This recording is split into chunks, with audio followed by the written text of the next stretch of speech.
One of the 7 literacy strategies focuses on the idea of writing to learn. As you can see in this Google Drive, there are several worksheets and examples that will be accessible to teachers in terms of writing to learn.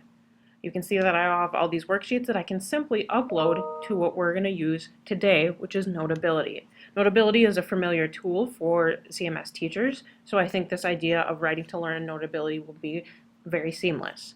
Today we're going to use the worksheet called Drawing Inferences. So we're going to go ahead and switch over to Notability where I have uploaded that document. And as you can see, I have the Drawing Inferences document right there. In addition to the Drawing Inferences document, I have a Miss America article. And the reason that I'm using that Miss America article is because that's where students are going to make their inferences and make their conclusions based on their reading. You can do one of two things. You can have the article separate, or you can have the article attached to the worksheet. In this case, I've actually attached the article and the worksheet. So I open up my Miss America document, and if I scroll to the top of it, the directions say, read and annotate the Miss America article found on pages 2 and 3 of the assignment. Annotating is an extremely important part of the writing and reading process. After I have students do some annotating of the text, which is great to use in Notability, they're going to go ahead and complete an inferences worksheet. Obviously, I would have all that uploaded work into Shobi. As I scroll down, the first task was for students to annotate. So I get to the beginning of the article, which begins with some glossary terms, important for students to learn, and then I get to the article itself. Students will go through the process of reading and annotating. You can do some of the inferences work on the forefront before they actually read, but because this is a little more difficult of an article, we're actually going to do the inferences after. So as you can see, I've started with my annotating, and I had this student highlight the word sheiks, and as you can see, it's kind of a little squiggly mark. There is a question mark, meaning that that student needs to know or understand more about that word.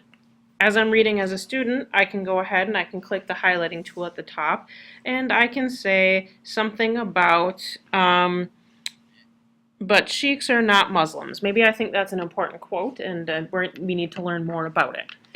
I can also add text, or I can go ahead and just write off to the side and say, I'm confused. Okay, now students can take this in whatever context that they will, so obviously there has to be some parameters. As I scroll down as a student, I've read the rest of the article, I've annotated the article as instructed. I then get to the inferences worksheet about drawing inferences. My first thing that I would do, besides giving my name and the topic and the concept, in this I have 2 boxes of inferences. My first job is to say what the text says in my own words. Perhaps I'm going to start by saying that I think the text is talking about discrimination. And I'm going to zoom in just so I'm able to write a little bit better on here. Okay, so in what the text says in my own words, obviously I would believe we would have a student write more than this, but just so you get the idea. So the student would talk about discrimination. The next part would be for the student to add a quotation. This is why I think it's important to have the article attached to the worksheet, so students can just scroll back up and they can find the quotation of their choice.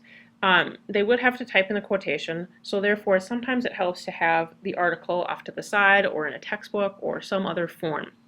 They would write their quote or type their quote right there. Then they would go to the part about what the subtext is, or the underlying meaning.